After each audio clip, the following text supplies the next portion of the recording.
सोचो, अगर तुम्हें एक ऐसी मैजिकल चीज़ मिल जाए जो तुम्हारी सिर्फ एक विश पूरी कर सकती है, और तुम विश करो कि जिससे तुम प्यार करते हो वो तुमसे दुनिया में सबसे ज़्यादा प्यार करे। शुरू में ये एक सपना लगेगा, लेकिन धीरे धीरे वही प्यार पोजेशन बन जाएगा, वही केयर कंट्रोल बन जाएगी, और वही लड़की जिसे तुम पाना चाहते थे तुम्हारी ज़िंदगी का सबसे बड़ा नाइटमेयर बन जाएगी। आज की मूवी ऑब्सेशन में एक सिंपल सा लड़का सिर्फ प्यार चाहता है। इस मूवी को करी बारकर ने लिखा और डायरेक्ट किया है, लेकिन उसकी एक सेल्फिश विश एक इनोसेंट लड़की के बॉडी के अंदर कुछ ऐसा जगह देती है जो प्यार नहीं करता, सिर्फ पोजेस करता है। और एंडिंग में जो होता है वो पूरी स्टोरी को उल्टा कर देता है।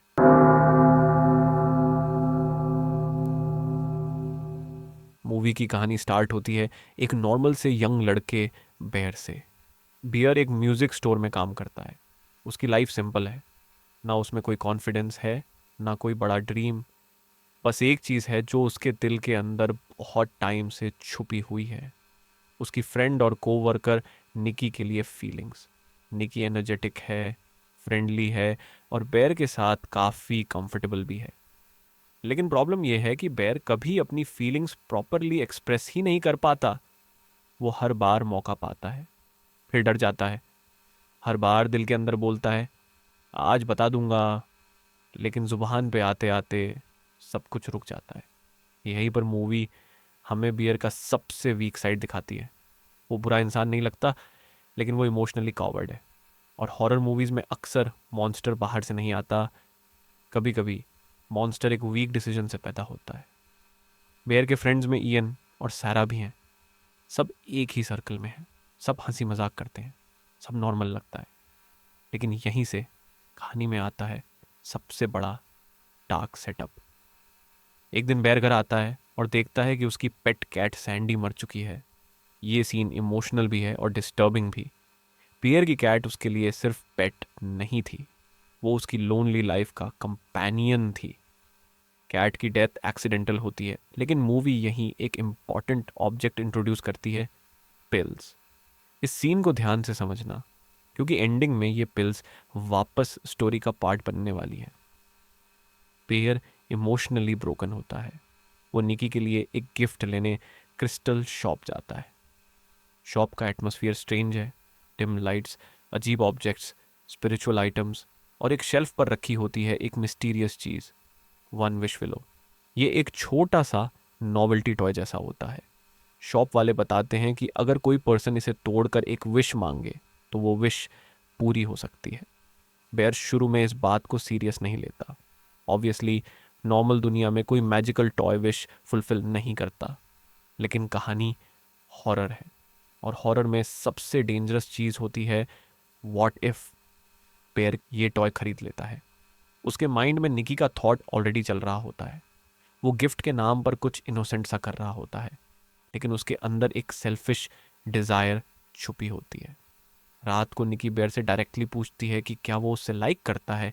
ये बेयर के लिए गोल्डन चांस होता है। बस एक सच बोलना था, लेकिन बेयर नर्वस हो जाता है, वो डिनाई कर देता है।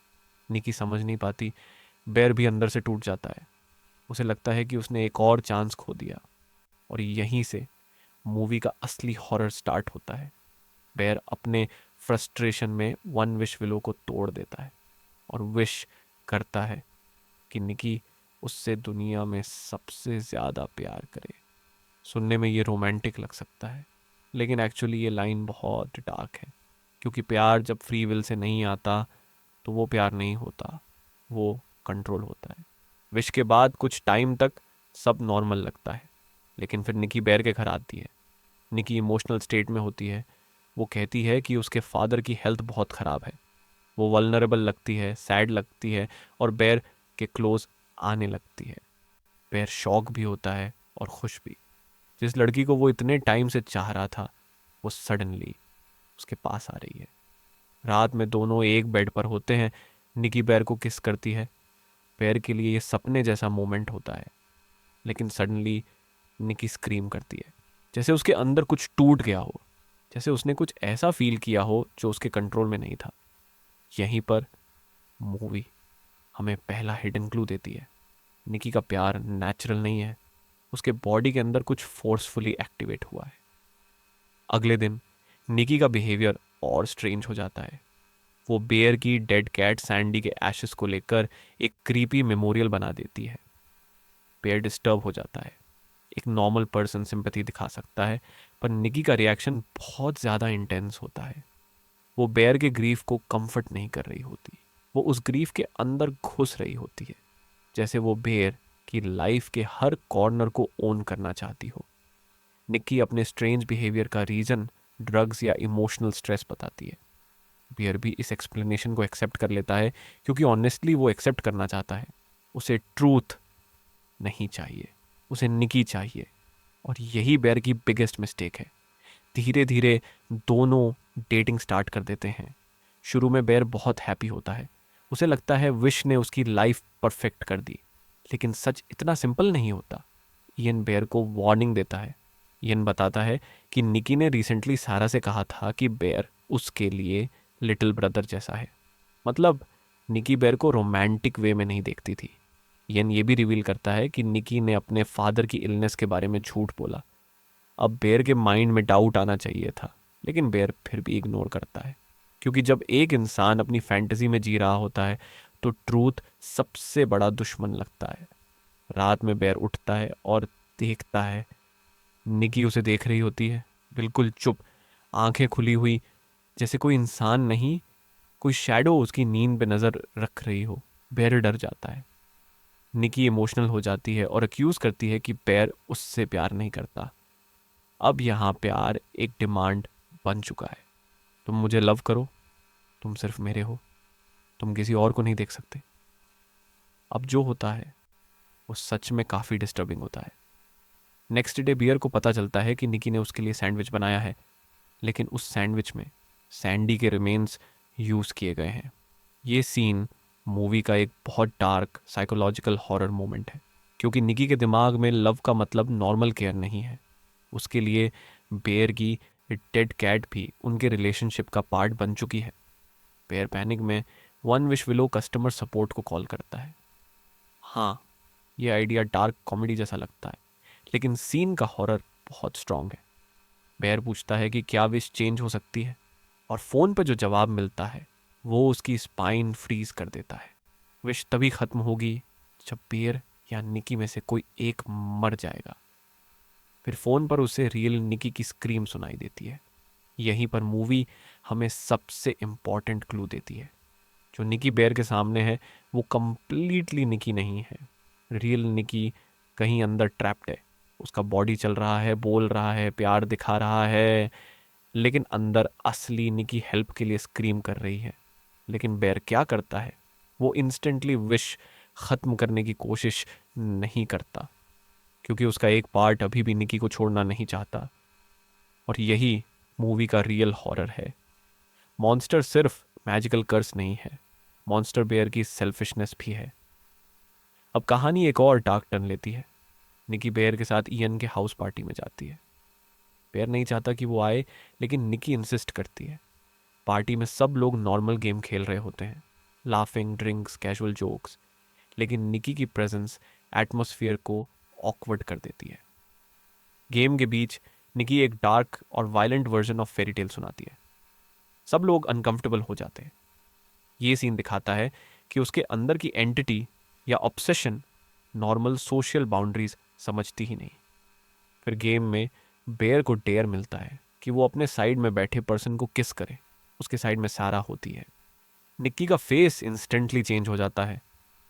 जेलसी, पोजेशन, रेज, वो सारा को साइड से हटा देती है और बियर को खुद किस करती है। सब लोग हंसी में कवर करने की कोशिश करते हैं, लेकिन रूम की एनर्जी चेंज हो चुकी होती है। फिर सडनली निकी अपने आप को इंजर कर लेती है। ये सीन शॉकिंग है, क्योंकि ऑब्सेशन अब सिर्फ इमोशनल नहीं रहा, अब वो फिजिकल डेंजर बन चुका है। बैक होम निकी बेयर को थ्रेटन करती है कि अगर बेयर उसके साथ बेड में नहीं आएगा तो वो अपने आप को हार्म करेगी। बेयर कंप्लीटली ट्रैप्ड फील करता है। उसने प्यार विश किया था, लेकिन उसे मिला इमोशनल ब्लैकमेल, फियर और कंट्रोल। रात के बीच सैरा बेयर को मैसेज करती है। वो बेयर से पार्क में मिलना चाहती है। बेयर चुपके से निकलने की कोशिश करता है, लेकिन तभी निकी के अंदर से एक डिफरेंट वॉइस जैसी चीज़ इमर्ज होती है। ये रियल निकी होती है। वो कहती है कि ऑब्सेसिव पर्सन हो रही है, मतलब कर्स का कंट्रोल टेम्पररी वीक हुआ है। रियल निकी बेयर से रिक्वेस्ट करती है कि उसे मार दो। ये लाइन हॉरिफिक है, लेकिन इसका मीनिंग सिंपल है। निकी अपने बॉडी में प्रिजनर बन चुकी है। उसे अपने एक्शंस का कंट्रोल नहीं। वो जानती है कि अगर ये चलता रहा तो और लोग मरेंगे। लेकिन बेयर की रिएक्शन शॉकिंग होती है। वो हर्ट फील करता है। उसे लगता है निकी मेरे साथ रहने से बेटर मरना चाहती है। यहाँ ऑडियंस को समझ आता है कि बेयर अब भी सिचुएशन को अपने ईगो से देख रहा है। उसके सामने एक ट्रैप्ड गर्ल हेल्प मांग रही है, लेकिन बेयर को अपनी रिजेक्शन ज़्यादा चुभ रही है। इस सीन को ध्यान से समझना, क्योंकि यही मूवी का मेन मॉरल क्लू है। बेयर विक्टिम लगता है, लेकिन वो कंप्लीटली इनोसेंट नहीं है। बेयर पार्क में सैरा से मिलता है। सैरा बेयर को बताती है कि निकी और ईएन के बीच कैजुअल रिलेशनशिप चल रहा था और शायद निकी बेयर का यूज़ कर रही है ईएन को जेलस करने के लिए। बेयर ऑलरेडी कंफ्यूज था, अब वो और ब्रोकन हो जाता है। सारा बेयर के लिए कंसर्न शो करती है और एक मोमेंट में लगता है कि सारा को भी बेयर के लिए फीलिंग्स हो सकती हैं। लेकिन यहीं पर हॉरर अपनी लिमिट क्रॉस कर देता है। निकी वहाँ आ जाती है। उसकी जेलसी अब फुल मॉन्स्टर मोड में है। सहरा के लिए यहाँ कोई चांस नहीं होता। निकी सहरा को ब्रूटली मार देती है। बेयर शॉक में फ्रीज हो जाता है। वो कुछ कर ही नहीं पाता।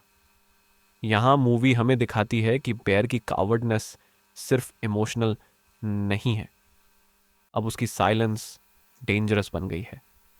निकी काल्मली बेयर को घर वापस जाने के लिए बोलती है, जैसे कुछ नॉर्मल हुआ हो। ये काल्मनेस ही सीन को और स्केरी बनाती है, क्योंकि नॉर्मल किलर पैनिक करता है, लेकिन निकी के अंदर जो चीज़ है उसके लिए मर्डर भी लव का पार्ट है। अब बेयर फाइनली रियलाइज करता है कि ये विश उसके कंट्रोल से बाहर जा चुकी है। वो क्रिस्टल शॉप वापस जाता है और बचे हुए वन विश विलोज खरीद लेता है। उसकी होप होती है कि शायद एक और विश सब कुछ रिवर्स कर दे। लेकिन प्रॉब्लम यह है कि एक पर्सन सिर्फ एक विश कर सकता है। बेयर खुद सेकंड विश नहीं कर सकता। वो ईएन के पास जाता है और उससे सिचुएशन समझाता है। ईएन ऑब्वियसली बिलीव नहीं करता। उसे लगता है बेयर पागल हो गया है। बियर उससे रिक्वेस्ट करता है कि वो विश यूज करके कर्स वापस करे, लेकिन इयान क्रीड में आ जाता है। वो $1 बिलियन की विश कर देता है और सडनली कैश रेन होने लगती है। ये सीन डार्कली फनी है, लेकिन इसके अंदर एक और मीनिंग है। हर इंसान अपनी सेल्फिश डिजायर के अकॉर्डिंग विश करता है। बेयर ने लव चाहा, ईएन ने मनी चाहा, और दोनों विशेस प्रूव करती हैं कि शॉर्टकट डिजायर्स हमेशा डेंजरस होती हैं। बेयर लास्ट वन विश विलो लेकर घर आता है। उसे लगता है शायद निकी से ही विश करवा सकता है, लेकिन घर में जो सीन उसके सामने होता है वो नाइटमेयर है। बेयर सहरा की डेड बॉडी देखता है और निकी सहरा के कपड़े पहने होती है। उसका लुक टेरिफाइंग होता है, जैसे वो बेयर की लाइफ में आने वाली हर लड़की की आइडेंटिटी इरेज करना चाहती हो। ये सिर्फ जेलसी नहीं है, ये टोटल रिप्लेसमेंट है। तुम्हारे आस पास कोई और नहीं रहेगा, सिर्फ मैं। निकी गन लेकर बेयर को थ्रेटन करती है। वो खुद को भी हर्ट करने को रेडी होती है। बेयर की सांसें रुक जाती हैं। अब उसे रियलाइज होता है कि जिस प्यार को वो गिफ्ट समझ रहा था वो एक्चुअली डेथ सेंटेंस है। तभी ईएन वहां आता है और निकी बिना हेजिटेशन के ईएन को शूट कर देती है। अब बेयर के सारे फ्रेंड्स या तो मर चुके हैं या डेंजर में हैं। रूम में blood, fear, cash, dead bodies और एक कर्स्ड विश का रिजल्ट पड़ा होता है। बेयर बाथरूम में लॉक हो जाता है। अब वो कंप्लीटली ब्रोकन है। उसे कस्टमर सपोर्ट की लाइन याद आती है, विश तब खत्म होगी जब बेयर या निकी में से कोई एक मर जाएगा। बेयर के पास दो ऑप्शंस हैं, या निकी को मारे या खुद को। लेकिन निकी रियल विलन नहीं है। रियल निकी तो खुद ट्रैप्ड है। बेयर अपनी कैट सैंडी की डेथ से जुड़ी पिल्स उठाता है और फाइनली वो अपनी जान लेने की कोशिश करता है। यहाँ मूवी एक अनकम्फर्टेबल ट्रूथ दिखाती है। बेयर सैक्रिफाइस कर रहा है या एस्केप। सरफेस लेवल पर लगता है कि बेयर निकी को फ्री करने के लिए मर रहा है, लेकिन मूवी इस एक्ट को हीरोइक नहीं बनाती, क्योंकि बेयर ये स्टेप तब लेता है जब उसकी ओन लाइफ डेंजर में आ चुकी होती है। जब निकी हेल्प मांग रही थी तब बेयर ने इग्नोर किया। जब ट्रूथ क्लियर था तब बेयर ने फैंटेसी चूज की। जब सारा जिंदा थी तब बेयर स्ट्रांग नहीं बना। और अब जब उसे लगता है कि वो खुद नहीं बच पाएगा, तब वो एंड चूज करता है। बाथरूम में बेयर रिग्रेट करता है। वो पिल्स लेने के बाद पैनिक में उन्हें बाहर निकालने की कोशिश करता है। ये डिटेल बहुत इंपॉर्टेंट है।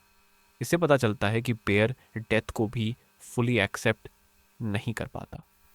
वो कंफ्यूज्ड, स्केयर्ड और सेल्फिश ही रहता है। लेकिन इसी मोमेंट निकी लास्ट वन विश विलो तोड़ देती है। अब एक फाइनल ट्विस्टेड मोमेंट आता है। कर्स बेयर को भी कंट्रोल कर लेती है। बेयर बाथरूम से बाहर आता है। वो निकी को किस करता है। एक सेकंड के लिए लगता है कि दोनों कर्सड लवर्स एक साथ ट्रैप्ड हो गए, लेकिन फिर बियर पिल्स के इफेक्ट से मर जाता है। और जैसे ही बियर मरता है, विश ब्रेक हो जाती है। निकी के अंदर से वो ऑब्सेसिव फोर्स चली जाती है। रियल निकी वापस आ जाती है, लेकिन अब बहुत लेट हो चुका होता है। उसके आस पास डेड बॉडीज हैं। सहरा डेड है, इयन डेड है, पेयर डेड है, और निकी के बॉडी ने ये सब किया, पर निकी ने कंट्रोल में होते हुए नहीं किया। फाइनल शॉट में निकी हॉरर, गिल्ट और शॉक में टूट जाती है। वो स्क्रीम करती है, लेकिन ये स्क्रीम मॉन्स्टर की नहीं होती। ये स्क्रीम एक विक्टिम की होती है, एक ऐसी लड़की की जिसका बॉडी उससे छीन लिया गया, जिसकी लाइफ एक लड़के की सेल्फिश विश की वजह से बर्बाद हो गई। और मूवी यहीं एंड होती है। No happy ending, no clean justice, सिर्फ एक कर्स्ड रूम, डेड फ्रेंड्स और एक गर्ल जिसे अब दुनिया को एक्सप्लेन करना होगा कि ये सब उसने नहीं, एक विश ने करवाया। लेकिन कौन बिलीव करेगा? एंड में एक्चुअली होता यह है कि बियर की डेथ के साथ वन विश विलो की कर्स ब्रेक हो जाती है। विश की कंडीशन ये थी कि निकी बियर को दुनिया में सबसे ज्यादा लव करे, लेकिन ये लव नेचुरल नहीं था। ये सुपर नेचुरल फोर्स थी जिसे हम पोजेशन टाइप कंट्रोल बोल सकते हैं। रियल निकी पूरी मूवी में कहीं ना कहीं अंदर ट्रैप्ड थी। कभी कभी वो सरफेस पर आती थी, हेल्प मांगती थी और बियर को बताती थी कि ये बॉडी उसके कंट्रोल में नहीं है। मेन ट्विस्ट ये था कि निकी विलन नहीं थी। निकी का बॉडी विलन जैसा बिहेव कर रहा था, लेकिन असली निकी विक्टिम थी। रियल विलन डायरेक्टली कोई गोस्ट या किलर नहीं, बल्कि बेयर की सेल्फिश विश और वन विश विलो का कर्ज था। बेयर ने निकी की फ्री विल छीन ली।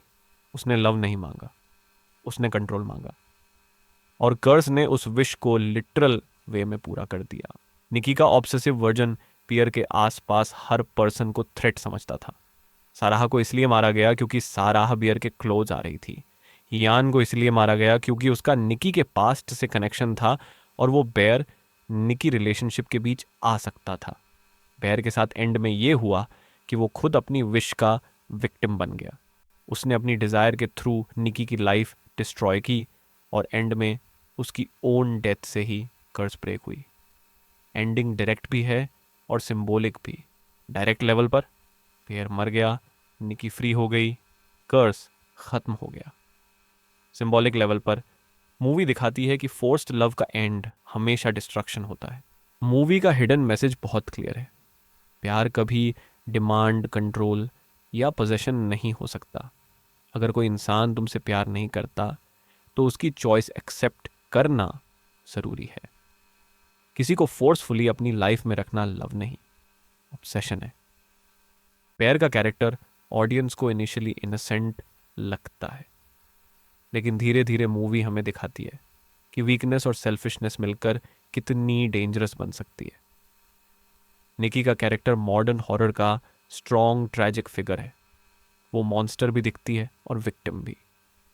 मूवी ये भी बोलती है कि लोनलीनेस डेंजरस हो सकती है अगर उसके साथ एंटाइटलमेंट अटैच हो जाए। पेयर लोनली था, पेयर इनसिक्योर था, लेकिन इसका मतलब ये नहीं कि उसे निकी की फ्री विल छीन लेने का राइट मिल जाता है। वन विश, विलो बेसिकली एक मेटाफोर है। ये हर उस शॉर्टकट का सिंबल है जहां इंसान हार्ड ट्रूथ फेस करने के बजाय इजी फैंटेसी चूज करता है। बेयर को सिर्फ निकी से ऑनेस्टली बात करनी थी। रिजेक्ट होता, दर्द होता, पर सब जिंदा रहते, लेकिन उसने मैजिक शॉर्टकट चूज किया और शॉर्टकट ने सब कुछ बर्बाद कर दिया। तो दोस्तों, ये थी ऑब्सेशन मूवी की फुल हिंदी एक्सप्लेनेशन। मूवी का सबसे स्केरी पार्ट कोई गोस्ट फेस या जंप स्केयर नहीं था। सबसे स्केरी पार्ट था एक सिंपल विश का रिजल्ट। एक विश जिसमें प्यार नहीं था, सिर्फ पोजेशन था। आपके हिसाब से एंडिंग का रियल मीनिंग क्या था? क्या बेयर को सिंपैथी मिलनी चाहिए, या वही असली रीज़न था सब ट्रेजेडी का? कमेंट में ज़रूर बताना। अगर आपको ये एक्सप्लेनेशन पसंद आया हो तो वीडियो को लाइक करें, चैनल को सब्सक्राइब करें, और ऐसी ही हॉरर थ्रिलर मूवी एक्सप्लेनेशंस के लिए बेल आइकॉन प्रेस करना मत भूलना।